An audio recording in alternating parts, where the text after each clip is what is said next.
Paul, welcome to Podcastina. What up, player? We're talking about our legs falling asleep. Yeah, man, my legs fall asleep if I sit. Like I used to sit Indian style. Mm-hmm. Well, not even Indian style. I would just sit with my butt on my heels, like that. Like I with like my sitting knees. like that. I can't do it no more. And then my leg will fall asleep. When my leg falls asleep, it takes a while for it to wake up. Do you do the shake? I do like a wet dog. I Oh shake. yeah, I just and then I've had my wife walk in on me, and then she sees me, and I'm just like. She's like, "Oh my god!" I'm like, "Oh no, it's my leg." There's no. Are you stretching enough? Like, are you keeping up with that? Oh, I'm stretching way more now. Oh, good. I got plantar fasciitis on my right foot. Me too, dude. Oh, you got plantar fasciitis? Yeah. Oh shit! Hell yeah! Let's go plantar fasciitis. Self-diagnosed. Yeah, dude, you got to get a plantar fasciitis sponsorship. Oh yeah. Yeah, I would love to. Hit me up, people. What is that? Dr. Scholes? Who's in charge of that? Yeah, Dr. Scholes could help. Tape. Mm. Dude, I tape every morning, and I stretch, and I roll on a frozen water bottle. You do the frozen water bottle? No, I need to. I haven't had it happen to me for a while, and here's why, because it's kind of a good thing and a bad thing. When I noticed I was getting plantar fasciitis, I was going on so many walks. I'm like a big get my 10,000 steps person, and when I lived in Marina del Rey, I had like the most beautiful walk. I could walk to the beach. It was like 15,000 steps. It was perfect. Or I would just like loop around the marina, but I was going in my fucking Vans that are flat. And that's when I started having issues. And then I was like weirdly obsessed with jump roping for a little bit. And then I messed up my feet doing that. And now that I live in Austin, it's too hot. I don't walk anymore. So I'm not really having these issues with plantar fasciitis. But it's not for a good reason. It's because I'm not walking. So what do you do when you have to go to spot? You just wheelchair? Or? No, I mean, I'm walking short distance. Okay. Yesterday was the most I walked doing that walk from where I parked out to Creek. I walked to Creek and back like 3 times yesterday. Oh, shit. Yeah. Dude, you got to get some better shoes. I know. I do have to get better shoes. And the plantar fasciitis went away? Yeah, it's not really bothering me anymore. It doesn't bother me unless I Wow. go on a super long walk in like Converses or Vans again. Wow, dude, you're killing the game.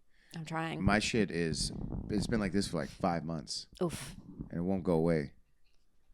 I've tried everything. And I do this every day. Like it's starting to go away a little bit with the tape, but man, it's like such a battle.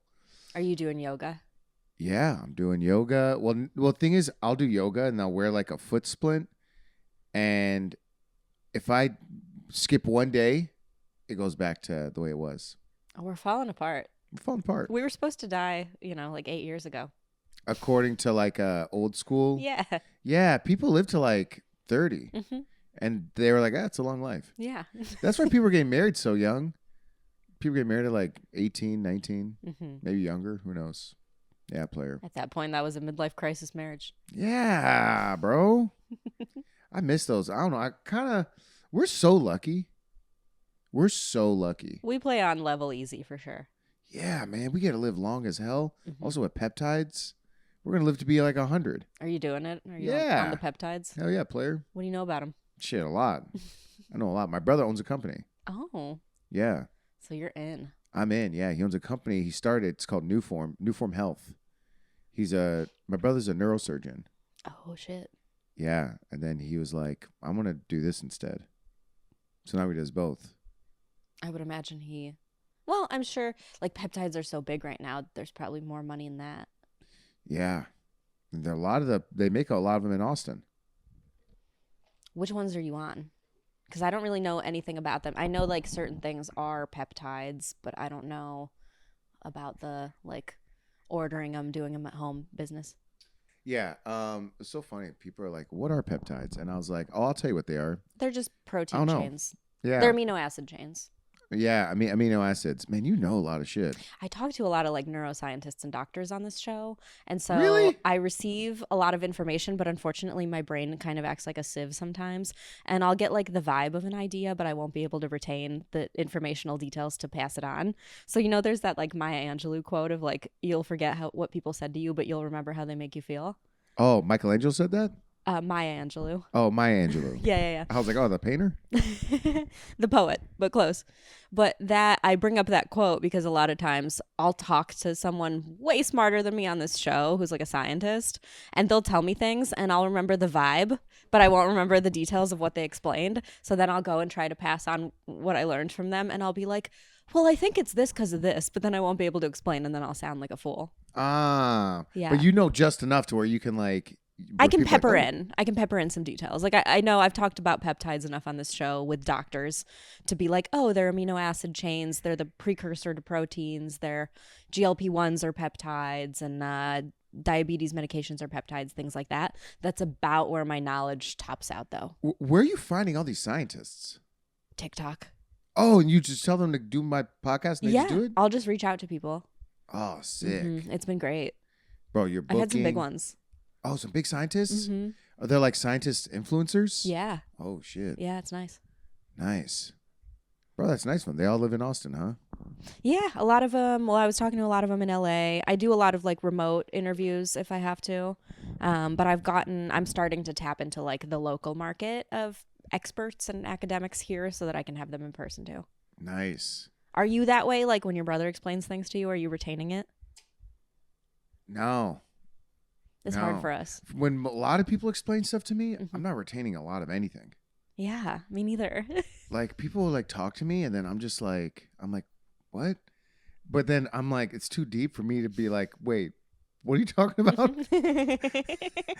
And they're like, dude, I was talking for 10 minutes. I'm like, yeah, I don't know what you said. I'm like, damn. And I'm like, is everyone? Because like once someone starts saying like I was talking to this one guy, man, he was so much like smarter than me. He didn't use so many big words. Mm-hmm. And then we're having like a meeting, like talking about like an idea. And then he's like, yeah, it has this, Afrofuturism, which has this type of detail, and then I was just like, what's,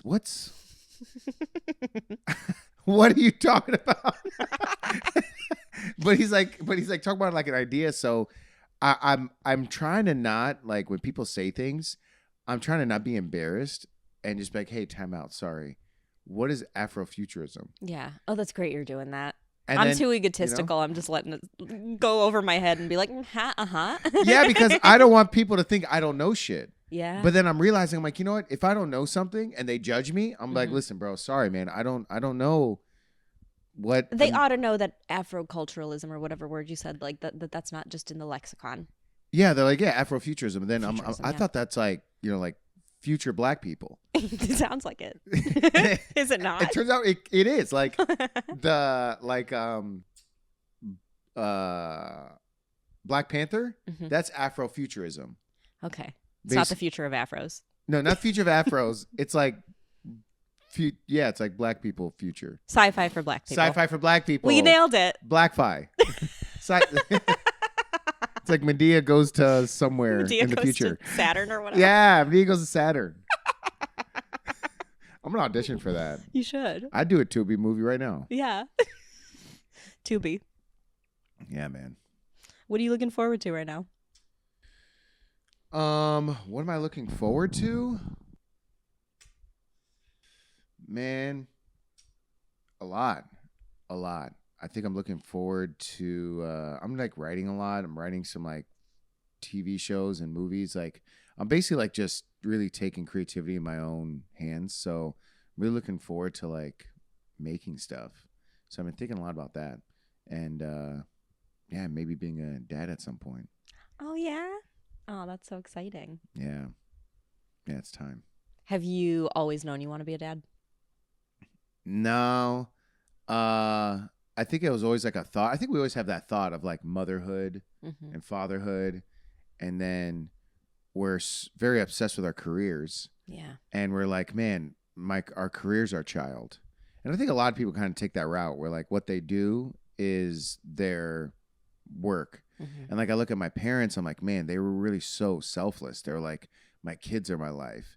And then I'm just like, man, let me just get a Netflix special first. And then I'll make someone my life. Yeah. I just want to scratch this itch first. But our parents, like, they were like, no, my itch is having a child. Were your parents young when? Are you an only child or do you have siblings? No, I have 3 brothers. That's oh yeah, duh, we just talked about your brother. Yeah, it's all right. When did they start having kids? My brother started having kids.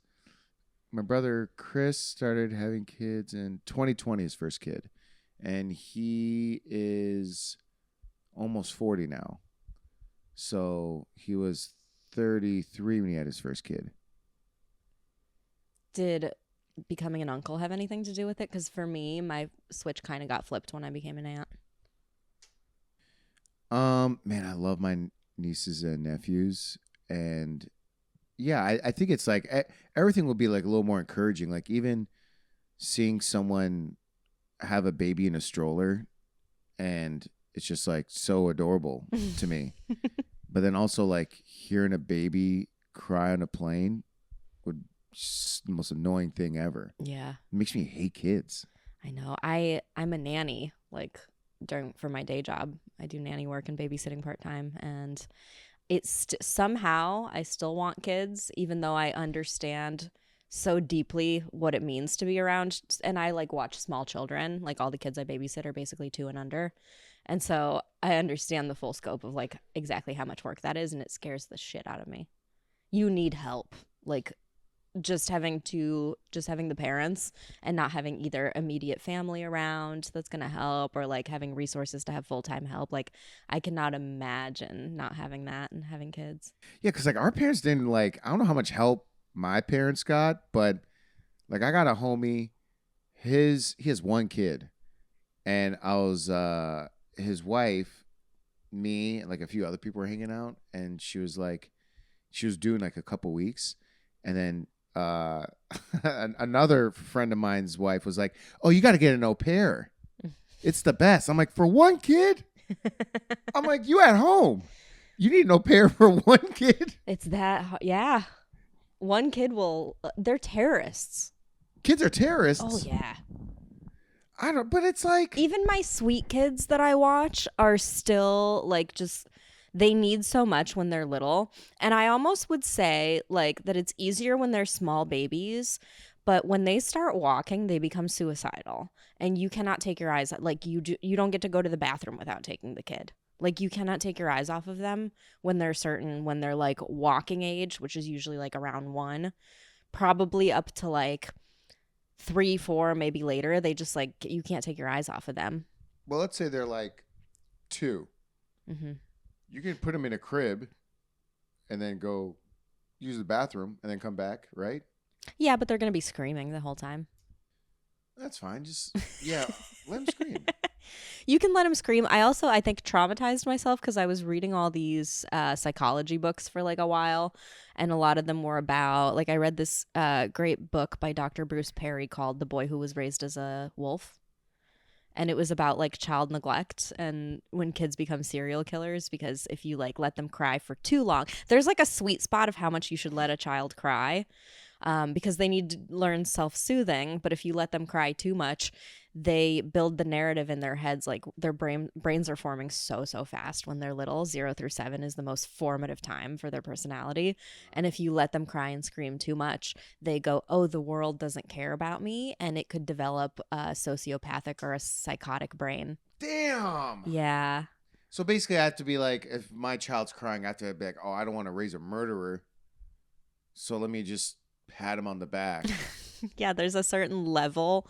And I don't know, because I haven't read too much, and like every kid is also different, of like, it's probably not guaranteed, but there was an example family in this book where the first child that they had, this family was like living around extended family. They had a lot of help, but there was some kind of like mental, I don't know if it was like a mental disability or just like a lack of coping. Something was a little bit wrong with the mom, where she kind of didn't know what was going on and wasn't like on her best behavior with like raising the second kid, because then they had to move to a different city, had a second kid.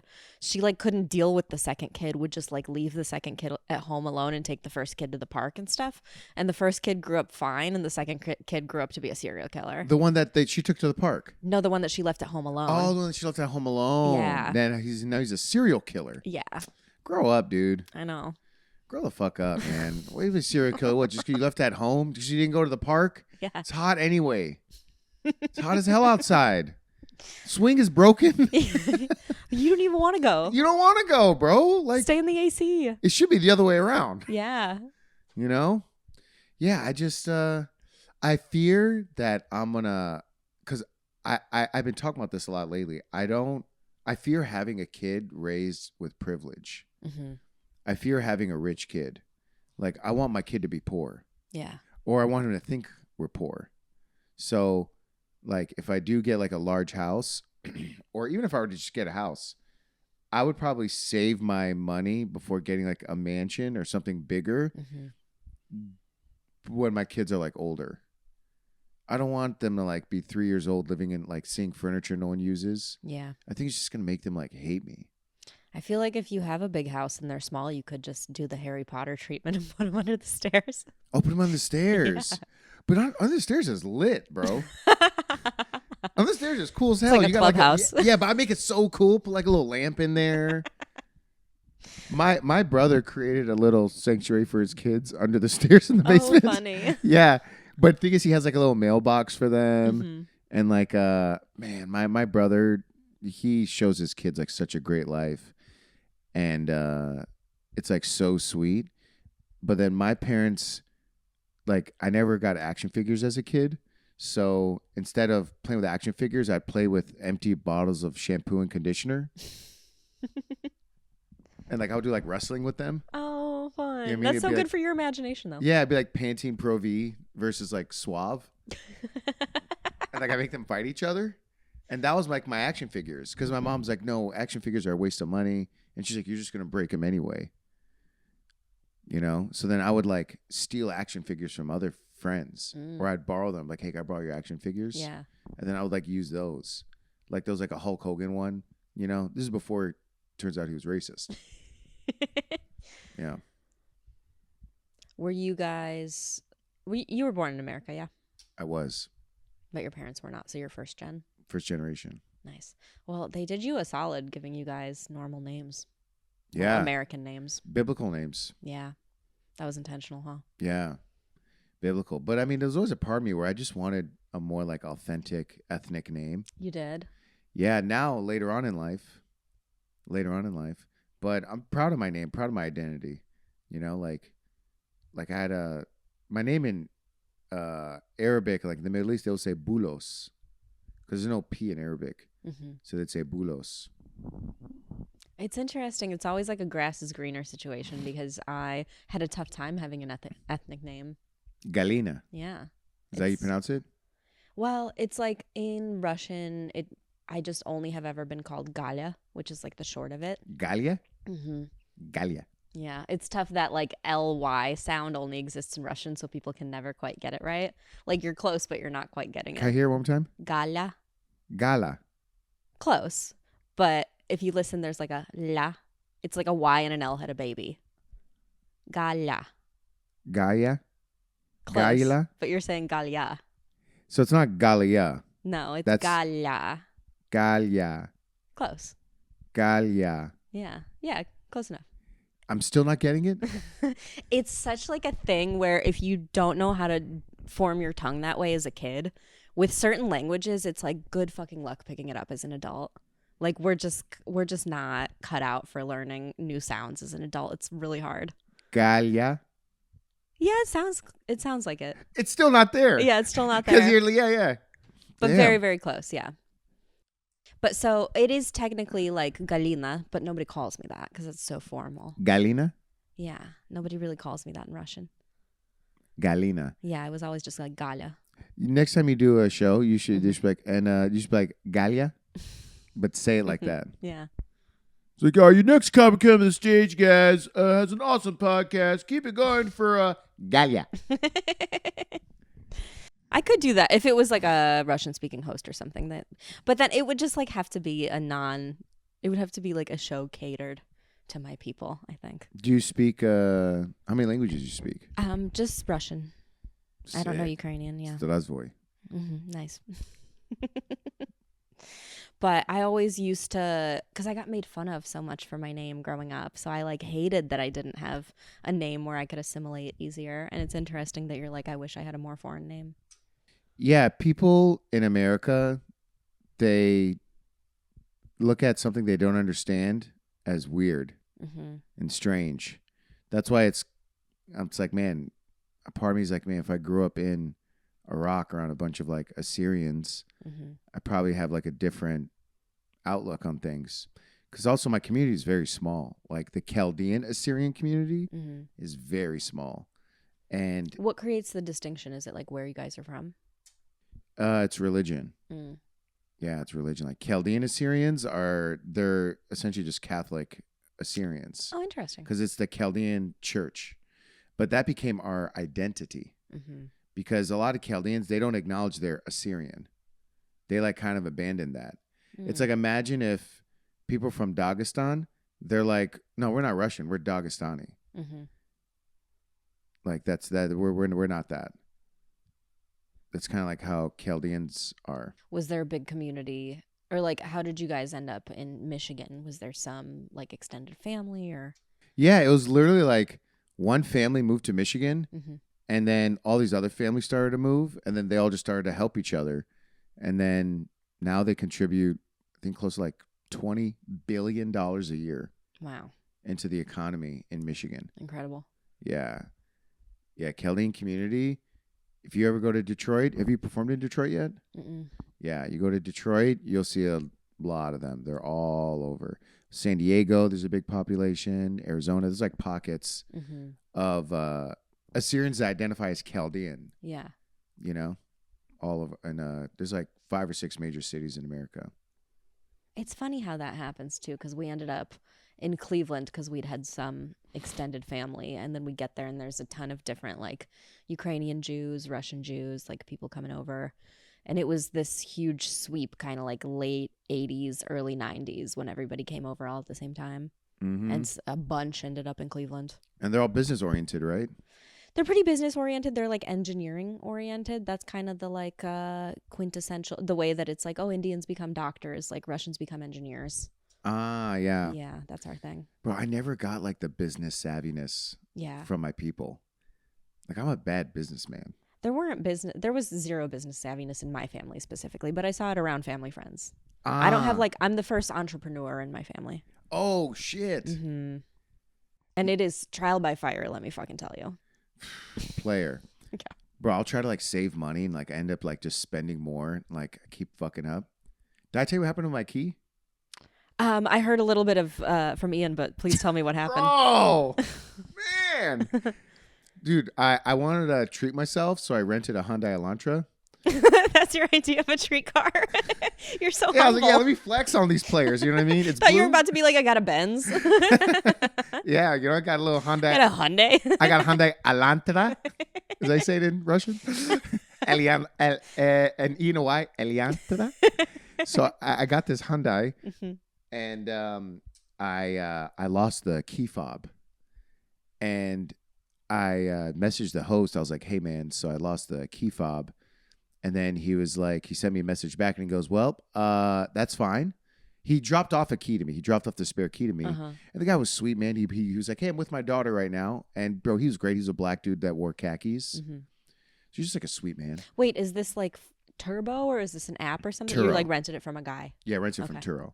So like he gives me the keys, and I was like, "Hey man, how much does it cost to like get a new key?" And he was like, "Well, it's gonna be $700 plus $198 programming fee." Nuh-uh. Yeah. Nuh-uh. I was like, I could get a fee? new Hyundai for that. Yeah, I was like, bro, this is more than the car. Dude, I was like, so I called him, and I was like, "Hey, Steven." He's like, "Hey." I was like, "Steven, listen, I want to talk business with you for a second." He's like, "Okay." I was like, "Steve, look, man, this key is like really expensive." And he's like, "Yeah." And I was like, "And look, I was wondering if maybe we can work something out. Would you be open to maybe accepting $500? And he's like, "Yeah." Immediately, he was like, "Yeah, sure. Yeah, that's fine."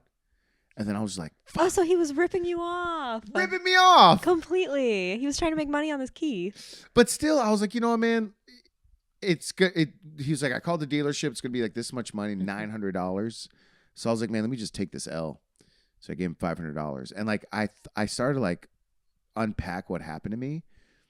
I'm staying at a homie's house and he only got one towel.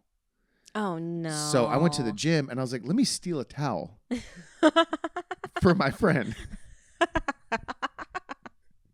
So I went to the gym with the mission to steal a towel. I was like, I'm gonna work out legs, I'm gonna stretch, I'm gonna steal a towel. So I went and I stole the towel and then I lost the key. Yeah. And then I was like, man, maybe this is why I was charged with this Karma. fee. Yeah. Karma. CAR. Karma.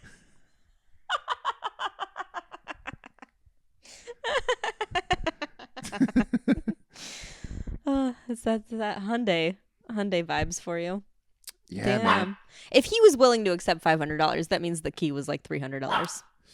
The key's like 300, but man, he said there's a programming fee, and I'm like, what the hell does that mean? Yeah, what the hell is You got that? to charge money to program it. It's like you buy something, you buy a fridge, and they're like, oh, you want it to work?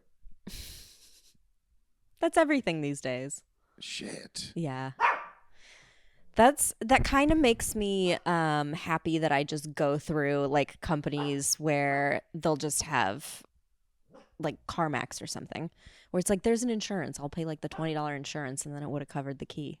Oh yeah, there's like no like I called the company that and I was like, hey, I lost this key. What's like how does it work? They're like, yeah, the deductible is only $3,000. So if it's above 3,000, we'll cover it.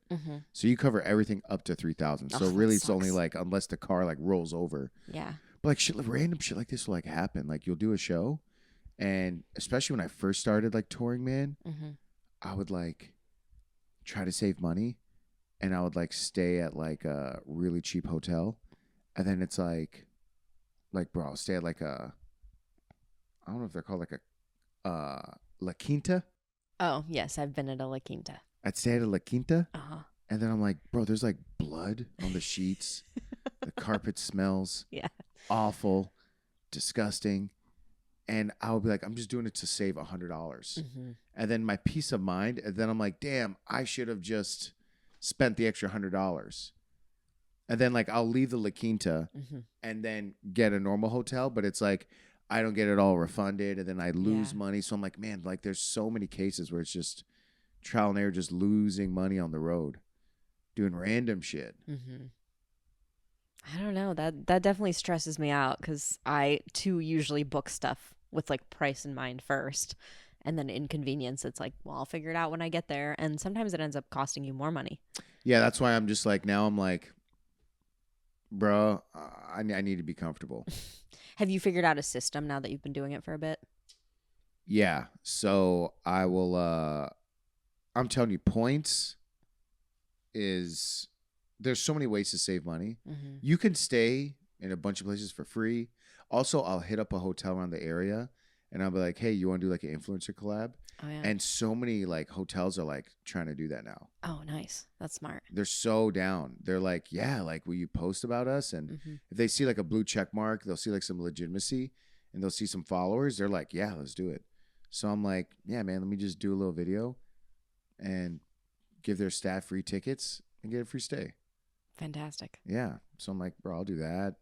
And then now I'll have someone like reach out, and sometimes I'll like, you know, I'll do it on my own, but I'll have someone like, hey, reach out, send a bunch of emails, also help me with marketing. Yeah.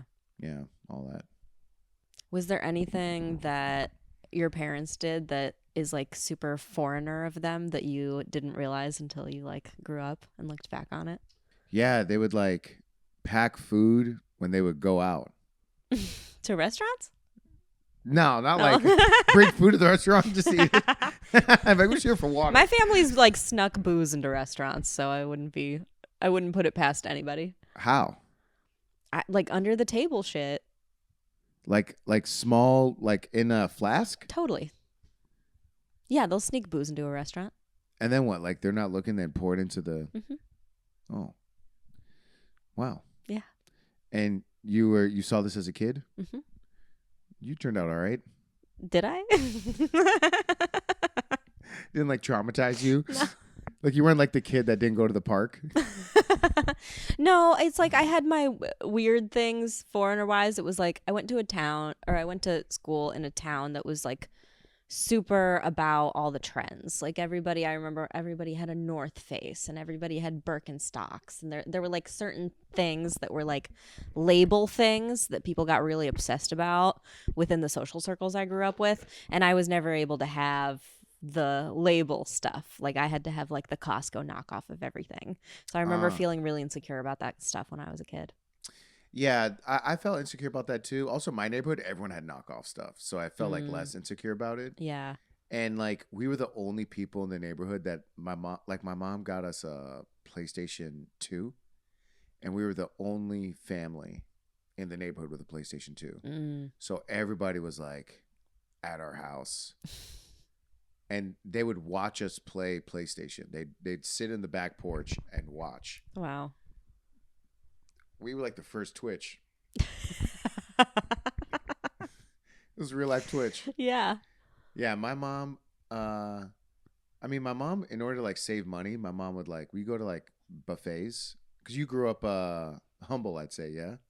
Yeah, we were like the more broke family in like a nicer neighborhood cuz my Ah, my parents were like, "Oh, let's get her into a really good school. Let's get a house in this neighborhood." But we were like the poorest ones on the street.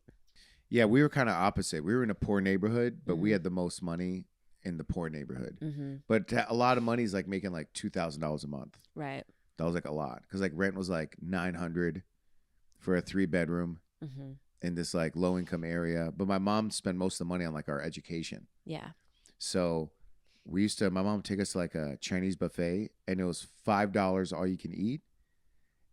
But if you're above 12 years old, it's $8. So I was 10. So if you're 12, it's like $8. So I was 11. So I qualified for the $5. And my mom would be like, tell them you're 9. Mhm. And I'm like, Mom, but I'm 11. Like, I'm good. She's like, no, I want to come here for a while. Mhm. So I want to let them know you're 9 now. We used to do stuff like that. Yeah. We used to sneak snacks into movie theaters. Oh, yeah. I'll Booze still in do that. restaurants. Yeah. Snacks in movie theaters. Yeah. Mhm. They don't check no more. No. They're lucky people are still showing up. I saw a guy, like, normally, like, someone walks in with a purse. They're like, can we check your purse? This guy's like, can I check your purse? My wife didn't even open the purse. Mhm. She just showed it to him like this. And then he's like, That's kind of the upside of people being so dystopian and hating their jobs, because that's the kind of job, not to like paint it with a broad stroke, but I feel like most people that work in a movie theater hate it and don't aspire to do that. So I think they like do not care. yeah, man. But lately, I'm starting to notice that they're just getting young kids they don't hate the job. They're just not qualified. Like, there was like a security guard. And the guy had a fucking like, I was like, this is the most least intimidating. He was just like a kid. Yeah. He was like a kid wearing a vest. They get who they can. No one wants these jobs. They don't pay enough. And everyone just wants to be like a streamer now. I get it. Me too. Look at us. I had those jobs too growing up, but I had no other option. I had so many like raggedy, shitty jobs when I was a teenager. I worked at like an ice cream store. I worked at Subway for a stint. I was in like restaurants, and it was all like very laborious, and then, $7 an hour. Laborious. What does that mean again? Like lots of labor. Lots of labor. Okay, cool. I thought you were speaking Russian. Sounds like a Russian guy. What was your first job? My first job, Mhm. I worked at my mom's beer and wine store. Oh, nice. Yeah, my How was that? parents. It was great. I didn't get paid, but my mom had like paid me with life. Mm-hmm. Yeah, worked at my parents' store. I would um, yeah, I loved it. But like my first like job, like where it wasn't my family, I worked at a Quizno Subs. Mm. So you get it, because that's like so close to Subway. We probably did a lot of the same stuff. Oh yeah. Oh bro, like I would fuck up so much. I'm just not a good worker. I'm dyslexic. By the way, I was gonna get tested for dyslexia, Mm-hmm. and this woman sent me like she told me how the process is. She goes, you're gonna be with us for like 9 hours, and we're running through a bunch of tests. You're gonna have a couple breaks in between, and then we're gonna do another follow up appointment. She was like, I'm gonna email you what the cost breakdown is. So she sent me the cost breakdown, $7,500. Just to learn that you have a hard time reading when you already Yeah, know. I was like, I can read this. Yeah. I was like, you know what? I'm good. Yeah. I'm cured. Listen, I'm going to go to Quiznos. Someone's going to order a BLT, and I'm going to give them a TLB, and it's fine. I'm gonna give him an LGB. Yeah. Like, why is my Quiznos Subway sandwich gay? And I'll be like, well, you don't like it? That's what you asked for. Dude, straight up. Mm-hmm. So I'm just not a good worker. But one thing I was really good at, when I was in LA, I was catering. I worked for a catering company, which worked perfect for me because I was like, all right, cool. Like they'll send a mass email couple days before the event and say we need 50 servers. Mm-hmm. The first 50 people get it. So I would be quick. I'd be like, I'll do it. And they'd be like, cool. So they would pay you like $200 a gig. Oh, that's fantastic for that. Yeah. And they're like, sometimes the client will like tip and they'll split it with you. So like I did this event for USC and they did like a catering event for the graduates of the engineering program, your people. My people. A bunch of gallias. Said it wrong again, right? Yeah. Yeah. Okay. Yeah, and like I was good at that. Mm-hmm. I was really good at I worked at a nightclub. I was really good at hospitality. I was really good at that. I could see that. Yeah. But like memorizing things and like being like, oh, I need this and like knowing what's on it and what's in everything. And I was just like, that was not my thing. Like I couldn't be a waiter. I think being a waiter, I wasn't good at it. I would struggle with that too. It's just so much to keep up with, but you can't really you don't have time to have systems. When I have to remember a lot of stuff, like I love a spreadsheet. I have like very elaborate spreadsheets for this podcast and for anything that I do on my own. I always make a spreadsheet because if I don't have a way of keeping track of a lot of details, they will evade me. Uh-huh. And so at a job like that, you just need to be able to remember all the details as you go. And I would never.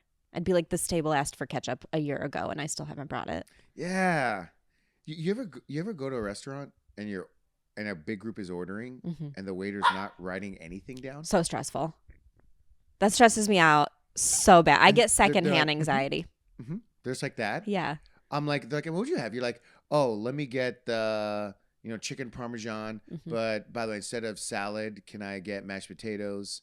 And can I also get a Diet Coke, no ice? And they're like, no fucking way. And then they bring you. Yeah. I'm like, how the hell they do that?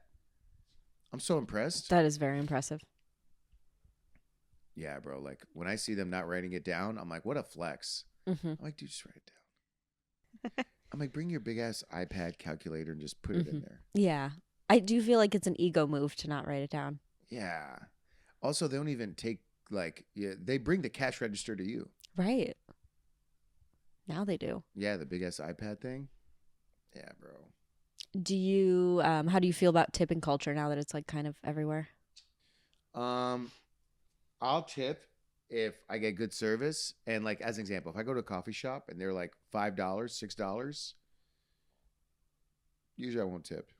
I'm that so way like too. $6, I'm like, there's your tip. Mm-hmm.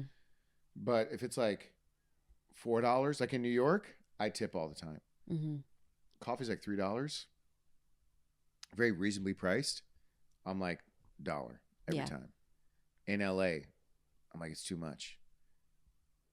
I feel like depending on the cost. That's a good way of rationalizing it. I went to this cafe here and I got some like specialty latte. It was like ube matcha, whatever. It ended up being like $8. And I emphatically hit no tip on the register. Yeah. But I hit no tip and then I say print my receipt. I'm taking your paper. Well, you're not supposed to. Have you heard that receipts are bad for you? They've got some kind of like chemical BFA or BPA or whatever it's called. Yeah. Saving paper's bad? It's canceling out your peptides. Shit. That's wild, Yeah. bro. I refuse to be one of these people that's like so scared of these little like kind of micro people are like, oh, the sunscreen's bad for you, the receipts are bad for you, there's pesticides on the fruit, and I'm like, let me eat fruit, I'm doing the healthy thing here, like shut up. Well, have you seen those TikTok videos where like they take like an apple, then they scrape like the plastic off of the apple? Have you seen that? Well, it's just wax. Yeah, but like that wax, we shouldn't be eating wax. I know, but it's so good to be like, universe, say thank you to me that I'm eating apples. I could be eating McDonald's. You know what I mean? Like, I'm already trying. I also don't want to be here 150 years. I'd be cool with 100. Yeah, I don't know. It depends how I feel when I get closer to that, because then it's like everyone you know is dead. That's depressing. Yeah, I'm not a glutton for like I want to be alive as long as I can. I'd rather just have a very meaningful, impactful life. Yeah, me too. And for me, that means not micromanaging my produce. Micromanaging your microplastics. Yeah. I'm like, give me the microplastics. It's fine. Of all the things. I just don't think that's what's going to take me out, you know? Yeah. You know, that's a good point. Because there's like, I know a lot of vegans that got hit by cars. Mm-hmm. And I'm like, man, you could have just ate a steak. The whole time. Yeah. You know about like Brian Johnson, the guy that his whole thing is like, oh, I'm not going to die. He like does all these experiments on himself. And was he on Jubilee? Did he do like one of those one guy versus 20 people? I don't know if he did, but I know he. I love those, by the way. Oh, yeah. Those are wild. You I've seen a little bit of those. I saw one recently because this TikTok baker got in trouble. Do you know what I'm talking about? There's this guy who, this is like the very specific pocket of my algorithm on TikTok, where there was this guy who got really big because he opened this patisserie, this French bakery in Arizona. Mm-hmm. And he's like tan and has very white teeth and is like this like good looking guy. Oh, he's like hot. He's like hot, and the line was around the door. And then he got like, I guess, I don't know if canceled is like too much of an exaggeration for what happened to him, but he got like canceled for going on a Jubilee and outing himself as like a manosphere red pill guy. Oh, he's like, I'm a Republican? No, he's like a like Andrew Tate type, oh, women only care about you if you're super good looking, and then they don't even keep caring about you, because he like apparently did all the looks maxing stuff. Then all these like old photos started surfacing of him looking like just like a regular guy, and then you could see how much he did to transform himself into what he has become now physically, but then he's still complaining that he can't get a partner. And so everybody was dragging him going, yeah, because your personality sucks. Like, if you're this good looking and you still can't get someone, like, you're disproving your own argument that women only care about looks. Because if they did only care about looks, you would have no issue finding a partner. But, like, clearly his personality is so shitty. Yeah. So that's, like, the only Jubilee I've recently seen. But I know what they are. Yeah, those are incredible. Mm-hmm. Those are... Creating discourse is important. Yeah. Because, like, you'll see people, like, they'll just get so heated. Like, they'll do stuff about, like, this guy's like, you know what? Fuck you. You have no idea what you're talking about. And 1980s. Then, like, your time's up. Like, hey, nice to meet you. I wonder. I wouldn't be surprised if Brian Johnson did one of those, but I also feel like maybe he's too much of a germaphobe. But he has this, like, Netflix documentary about all the different things that he's done. He's like a get up at 4 a.m., take all the supplements in the world, test his blood all the time. He, like, I guess injected himself with his son's blood at some point or something. He's trying to, like, be the longevity guy. So that's his whole thing. And he recently came out and said that he had been diagnosed with some autoimmune disease. And I'm a person who's, like, obsessed with the mind-body connection and manifesting and stuff. And I'm like, did you obsessing about your health to such a degree actually cause it to backfire on you, because you're so stressed out about longevity all the time that your body just, like, short circuits and goes, okay, well, I have to, like, attack myself because I'm so worried about, like, he would never eat. He's probably, like, anti-seed oil, anti-pesticides, and probably, like, scrapes the wax off his apples and stuff. And it's like, how much is the stress of focusing on stuff like that actually causing your body to create cortisol and, like, attack itself? Like, how Wow. much are you actually accidentally hurting yourself by being so stressed about this? Because stress is like one of the worst things that happens to your body, not pesticides. I Yeah. mean, they're not great for you, obviously, but like the long term effects of being stressed all the time are way worse for you than whatever other accident, eating Taco Bell once in a while. Yeah. Stress will, like gray hairs. People say, oh, you'll get more grays if you're stressed. Mm-hmm. But then I'm like, what's stressing me out is the gray hair. Yeah. I'm like, I wouldn't be stressed if it goes away. And then so I'm like, all right, cool. I'm not stressed. So I definitely like even this key thing. Mm-hmm. Uh, it definitely was stressful. But then last night, man, I had a crazy epiphany Oh, yeah. because I was like, man, this guy who rented me this Turo, he dropped off the key and he's like, I'm with my daughter. He had like a 2-year-old daughter with him. And I was like, you know what? I'm glad my money's going to him. And I'm basically giving the money for him and his kid. That's a good way of thinking about it. Yeah. So Then it hurts less to like take that L. it hurts less. And then also, I was like, you know what? This is the world's most expensive towel. I was like, man, this is an expensive towel. So I was going to go to the gym and steal more towels Mm-hmm. just to get like my money's worth. Mm-hmm. I'm like, all right, cool. If I already lost the key because I stole this towel, let me take like 40 more towels. How are you going to get 40 towels out of And- the gym? Look, I'm going to find a way and make a couch. You're like, these aren't even for who I'm staying with. These are for me now. These Yeah. are my towels, my victory towels. Bro, I was so pissed. Yeah.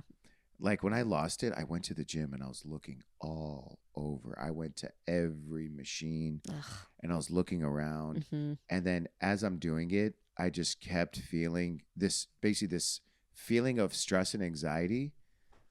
And I was like, man, you know what? It's just gone. And I've never lost anything. I usually always find shit. Mm-hmm. I always find it. I was like, it is gone. And I was like so devastated. And then last night, I think this epiphany makes me feel better. Because look, it's really up to us how we look at things. We can look at things and be like, all right, cool. As an example, I know a lot of my friends that are in their 40s, they don't have kids. And they're like, my life is fucked. They just have this mentality that their life is just ruined and they're selfish and insert whatever attack they want to have on themselves. Yeah. And it's like, listen, maybe what's equally as true is you're not meant to have kids right now. Yeah. Maybe you're meant to have kids later. Maybe you're meant to not be a parent. And that's also okay. Maybe you're meant to dedicate your life to your nieces and nephews, as an example. Mm-hmm. And so accepting these things sometimes are very difficult for people. So I'm like, man, let me just look at it this way. And I think it's just healthier Mm-hmm. and it's equally as relevant. Yeah. Well, that's a very like spiritual Buddhist take on it. Is that like the resistance is what causes suffering? That's what they teach. Resistance causes suffering. Mm-hmm. Are you Buddhist? I'm not, but a lot of like the spiritual teachers that I'll like listen to and read their works, they talk about stuff like that a lot. The spiritual teachers, they all have beards. A lot of them have beards. Yeah. Yeah. I believe in bearded people, Yeah. That's valid. especially when it's like unkept. Mm-hmm. When there's breadcrumbs in it, you're like, he Yeah. knows some stuff. Yeah. And you could see they show their feet in their videos Mm-hmm. and they're like dirty. And they're wearing like a shawl. Is it a shawl? Yeah. Yeah, they always talk about acceptance. Yeah. It's even a type of therapy, like radical acceptance. It's like a strategy to take on life with. I don't fully believe in it. I think it gets to a point where it becomes toxic if you just accept absolutely everything. You do need to have like boundaries. But acceptance is a huge part of like there's kind of nothing you can do. Like you looked for the key as much as you could look for it. At what point are you like, I got to turn this over to God? I've done everything I can. Player, that's exactly what I did. Mm-hmm. I was like, you know what? I'm going to go to the gym one more time tonight. I'm going to check to see if anyone turned it in. No one turned it in. I'm like, bro, I did everything I could. You take a $500 L. And then it's like, Move on with your life. move on.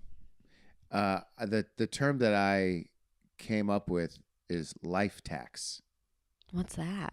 So life will give us a tax. Randomly, you have to pay it. Your car will get towed. you'll get a parking ticket. And it happens once in a while. Mm-hmm. So once in a while, you got to pay this life tax. So I'm like, all right, cool, man. Life taxes us sometimes. And I just accepted that it happens every now and then, and it's unavoidable. Mm-hmm. And you could do your best to avoid taxes to get life tax evasion. It's going to come for you, though. It's going to come for you at some point. Yeah. At some point, you know what I mean? Like your machine might crap out on you, and you're like, no. You need to get a new camera. You need to get a new thing. Like I had a camera, and my camera fell. I can imagine how bad that hurt. Oh, man. I was like, because I was at a club, and my camera, I knocked over. Well, actually, hilariously enough, the board operator knocked over my camera. Because I kept trying to turn it on, it wasn't working. Uh-huh. And then I went to a spot, and the guy was like, listen, man, your sensor is damaged. It's going to cost $500 to fix it. And I was like, man, he goes, but a brand new camera is going to cost $800 for the body. Mm-hmm. And then he was like, so do you want a brand new camera? Do you want to fix this one? I was like, man, just fix this one. And I was like, fuck, I need it. And I didn't have a whole lot of money at the time. I was like touring, and I was like, damn, bro, like with all the money I made from this weekend, because you'll do these one-nighters, some of these deals are bad. Yeah. Some of these deals, they'll be like, I'll give you $500 guarantee. And if you sell this amount of tickets, it reverts to a door deal. And then you sell only 20 tickets, and the rest of the room is papered, and it's packed. And then you leave with a $500 check. And then you're like, damn, all of this went to fixing the camera. Mm-hmm. And then you're like, oh, wow. I had to, they only gave me $250 travel buyout. And then my travel was $500. So it's like, I lost $250. Mm-hmm. So then you start to look at things like, man, I came all the way to St. Louis, lost $250. My camera broke. I didn't even get any clips out of it. And then you just start being like, fuck. And then what I'm deciding to do is to be like, you know what? This is life tax. And isn't it interesting how people love hearing these stories? Like when you like make it, Yeah. people are like, oh, that's so interesting. Wow. Mm-hmm. So the camera broke. Wow. And then you had to walk home. Wow. And then then your car got towed. Wow. And then your wife left you? And I'm like, no, not. Oh, That's not life tax. That's a little worse than life tax. that's wife tax. That's wife. Yeah, that's crazy. How'd you know your wife was the one?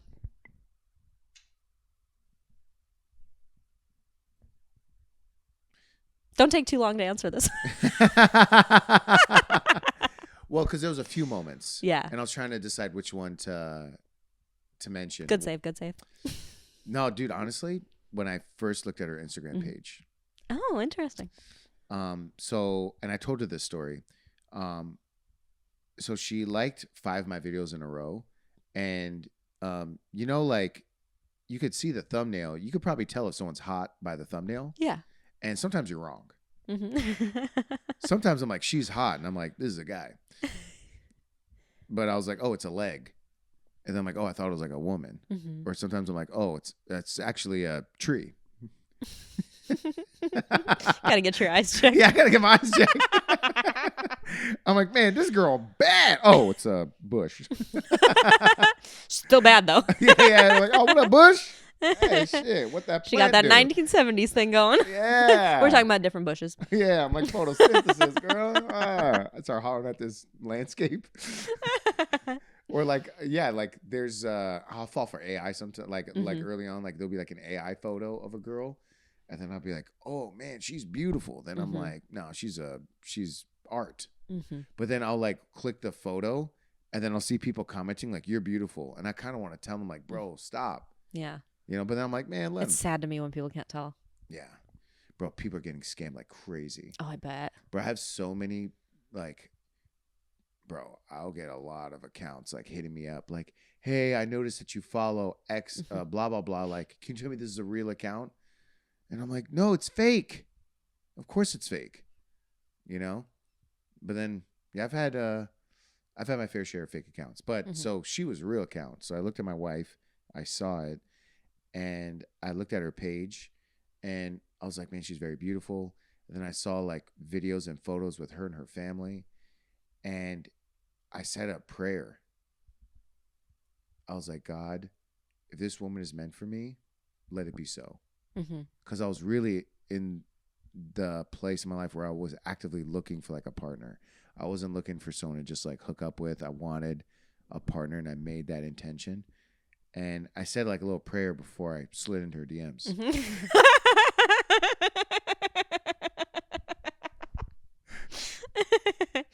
And I told her that story, and she Uh-huh. was like, "Bro, you're desperate." I was like, "Girl, it worked out." Yeah, sure did. That's awesome. I like that. So you knew even before you met her. Yeah, I was just like, "Yeah, this checks so many boxes," like Mm-hmm. because a part of me was like, I only want to be with someone that's my own race. Mm, So that was a big thing. yeah. Like you're Ukrainian. It'd be nice to be with someone who's Ukrainian and speaks your language. No. It wouldn't at all. No. It's so incestual to me, so I can't. I am very like immediately turned off when I hear someone like speaking Russian. But what if they're like you? Like they're like you and they're cool and they get it, but Yeah. they speak It the would mother feel too language. familial for me. Wow. I think I'm the exception. I think most people would rather be with someone who like culturally has a lot of things in common with them, because then I get so intimidated at like the idea of like introducing someone I'm dating to my family. I'm like, this is going to be a lot for him, especially when he's like American, which basically everyone I've dated is. Do your parents speak with an accent? Oh yeah. Okay, so they speak with an accent. My grandpa doesn't even speak English. Doesn't speak English. Yeah, Mm-mm. and you do you want to you have children one day, God blesses you with Hmm. children, you're going to speak to them in Russian? I'm gonna try. I'm definitely gonna try. They would need additional influence, like they would need my family around to really like for it to sink in. Because I think what happens with kids a lot is they'll pick up a language, like they'll be able to understand it, but they won't speak it unless they're using it all the time. And why would I use Russian when I'm like with a partner who doesn't speak Russian? Yeah, it's kind of that's how my wife is with Spanish because I Yeah. want to learn Spanish, but also I'm like I got to learn Arabic. Hmm. And just the Middle East Arabic is like It's that's the gonna be so language. hard. Yeah. Yeah, and then also there's another language, Sudith. Sudith is a dialect of Aramaic that my people speak. Hmm. And there's another dialect even more specific than Sudith that Chaldean people speak. That's like a dialect of Aramaic, right? So I'm like, man, I got to learn Sudith, and man, I could barely read English. Like I'm dyslexic. I can't even read. I'm like, now I got to learn these new languages.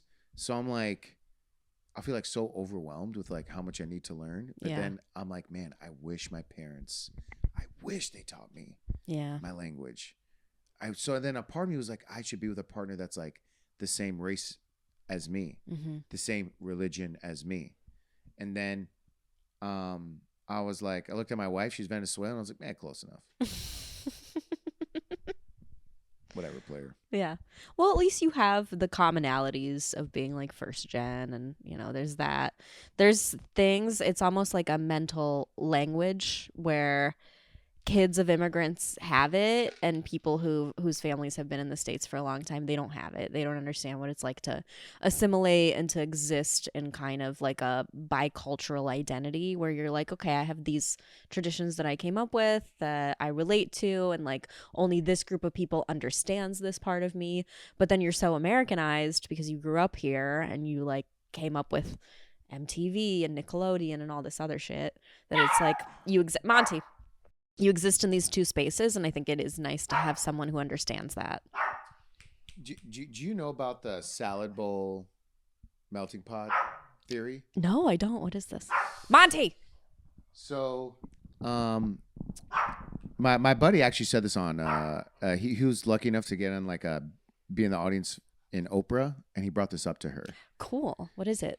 So, people say that America is a melting pot, and that's the problem. Because America should not be a melting pot; it should be a salad bowl. The difference between a melting pot and a salad bowl is that in the melting pot, everything you put into the pot loses its individuality, loses everything, and just assimilates into one thing. But a salad bowl, each individual piece keeps its individuality. The tomato will stay a tomato. The lettuce will stay a lettuce. The carrot will stay a carrot. It's just mixed into everything, but it maintains its own ownness. That's beautiful. And America should be a salad bowl, not a melting pot. Yeah. And there's a lot of people that are saying, hey, listen, we like immigrants that act white, like Valentina Gomez. I don't know who that is. Bro, there's this woman running for Congress in Texas, and she's basically, from Colombia, and she was basically very far-right Christian nationalist as a Colombian immigrant. And she's saying shit like, she's like, I am so proud of it, like ICE. ICE doing is like a good job. I taken the immigrants. And I'm like, Girl, the call is coming from inside the house. yeah. I'm like, you're That's who they're trying to crazy. take? Yeah. That blows my mind when people are like that. Yeah. Like in my last special, I said, I have family members that are immigrants and they tell other immigrants to go back to where they came from. Mm-hmm. And like this phenomenon this is the melting pot phenomenon where they're like, bro, I lost my individuality. I'm American now and this is what it is. And It makes me sad that they feel so insecure that they feel, because I also know and probably have like certain people in my family, extended family and like family friends that I can tell they're that way, where it's like, y'all came over as refugees and now you say what about other refugees? And it's almost like they want to be like the last one under the like gate, that like the Indiana Jones gate that comes down. They're like, haha, I'm last, no more after me. I'm like, what is this mentality? How can you not have more empathy when it's like, you got to benefit from this and you know that? Yeah, it's like the Indiana Jones theory. You made it through the door and everyone else over there, not my problem. Yeah, that's crazy. So common. It is. It's sad that it's common. Yeah, and I think my parents kind of raised me in this melting pot. And a lot of it was for their own protection, and Yeah. they wanted me to do well. I'm sure they did the best they could with the tools that they had at the time. I Oh, think they we did. understand so much more now about how important individuality and authenticity is. And back then too, it's why I say I grew up like kind of being resentful of having such a foreign name, because all I wanted was to like fit in and not get made fun of. Yeah, and then that's going to make you want to get into the melting pot. Mm-hmm. They're going to be like, yeah, just go by G. Right. Or call yourself like, did you have like a white name?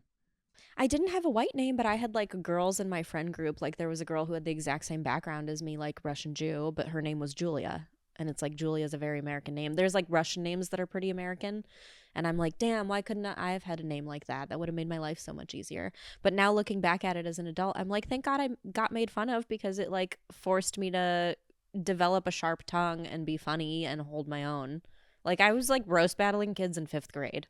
Like that's how I became a comedian, I'm sure. Wow. Because I had to defend myself. Yeah. That's great. I would get made fun of, but it was just because I don't really have an identity. Like I didn't speak my language and I grew up in Detroit. So honestly, I just acted fake black. Yeah. Did the black kids like accept you? Was that like your social circle? No, not really. Not immediately. Yeah. And then like, cause they would be like, why are you wearing do-rags? Why are you wearing backwards NBA jerseys? Mm-hmm. And I was like, yeah, I want to be black. I had a fake black face. Are you out of it now? Yeah. Yeah. Yeah. Yeah. Kind of miss it. Yeah. You could always go back. Dude, I was looking at old photos of me. Uh-huh. Bro, I got a photo of me like, I'll show you. I think I saved it to my favorite, so it's going to be easy to find. I hate when people like try to show a photo and like, I'm like, dude, you don't know where it is.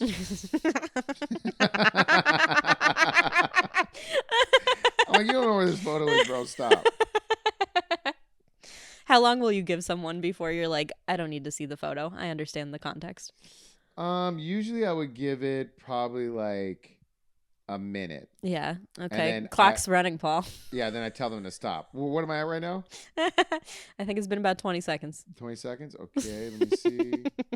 I know I added it to my favorites. Such a first world problem.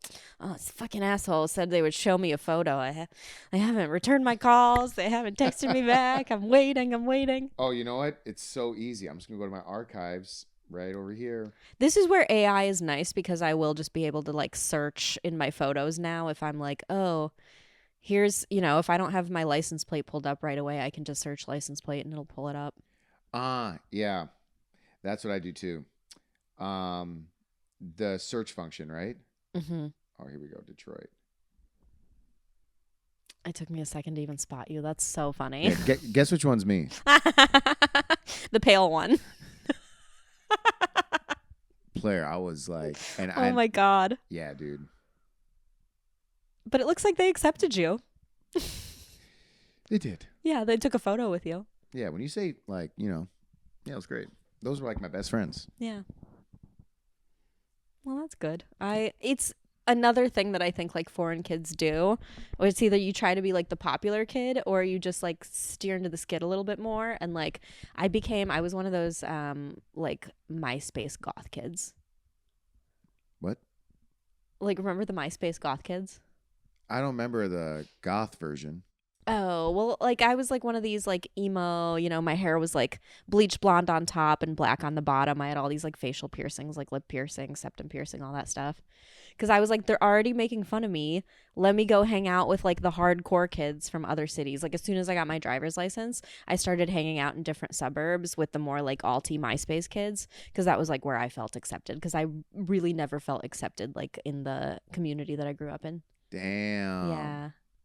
You missed that phase? I'm still in it. Hell yeah. No facial piercings. Not anymore. But I still got the gauged ears.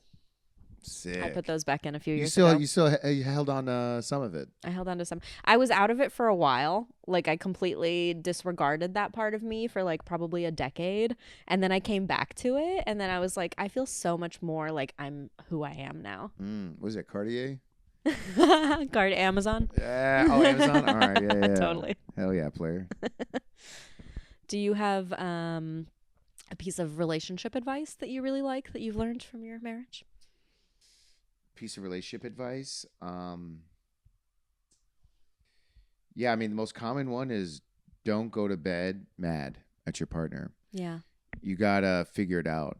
And even if it's something that's like, if you feel so betrayed, you have to find a way to like, unless it's like, let's say your wife or your spouse cheats on you, or like if it's something so devastating, it's like obviously protect yourself, save yourself. But sometimes arguments will happen over small shit.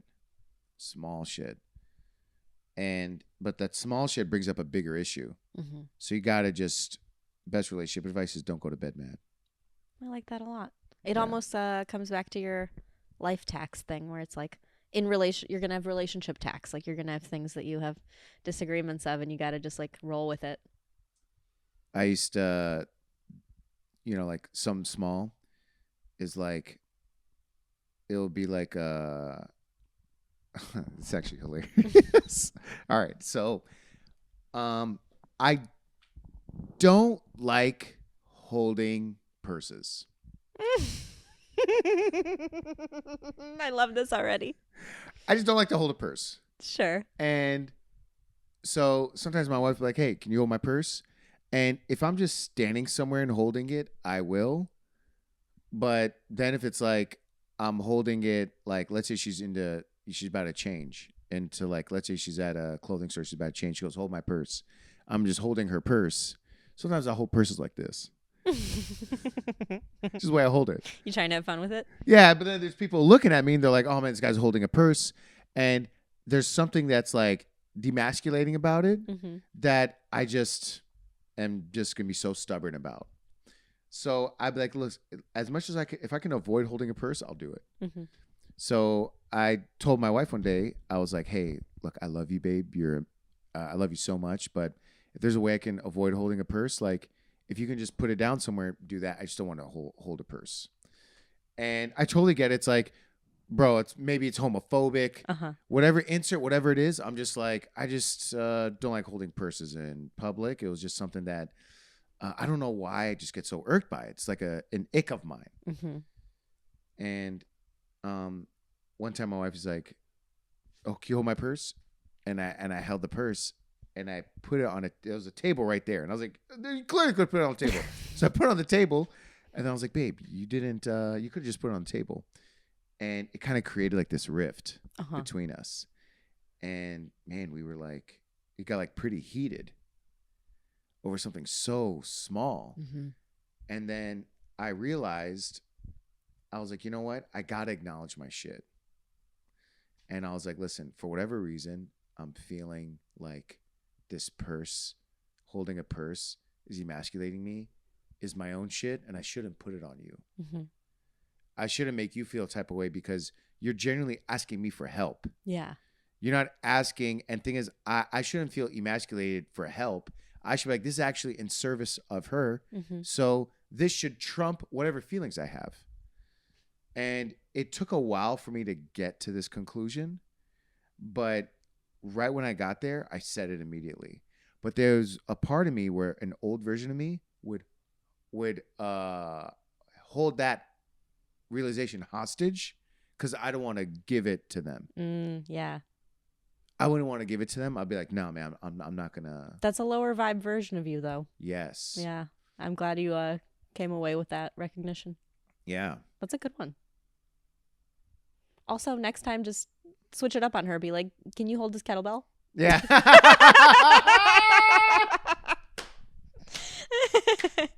Yeah. I think I have to get you out of here time wise. But right. This has been amazing, Paul. Please tell people where they can find you, how they can support you. Man, I'm on all social media, Paul Elia, Elia comedy. And I'm in the middle of my Good Son tour. It's all brand new material from my special, Good Sons, on YouTube right now. It's also on like every platform. So if you want to like buy it, you could do that too, but you can watch it for free. And I'm in New York in August 21st and 22nd. I'm in San Jose September 5th. And I got Vancouver, Edmonton, Austin tonight, but this episode's probably going to come out later. Yeah, later. Yeah. Yeah, a bunch of other dates. So would love to see you guys come through. Amazing. This was so fun. Thank you for talking to me. Dude, it was great for us to sit down, and I don't think we've had like a proper We haven't. sit down hangout. It's the blessing of the pod. Blessing of the pod. Yeah. I feel like we've like crossed paths in a lot of ways, but not a lot of meaningful interaction. So I'm very happy for you, player. Thank you. I'm glad that you're happy in for Austin. you too. Me Thank too. you. Glad you're in Austin, and yeah, keep doing this pod. This is fucking cool as hell. Appreciate it. And thank you everybody for listening. Bye. If you know somebody that would enjoy this episode, feel free to share it with them. And thank you for listening to Galina Ravina Podcastina, the show where I try to be the person my dog thinks I am. Don't forget to hit that subscribe button so you never miss an episode. See you on the next one.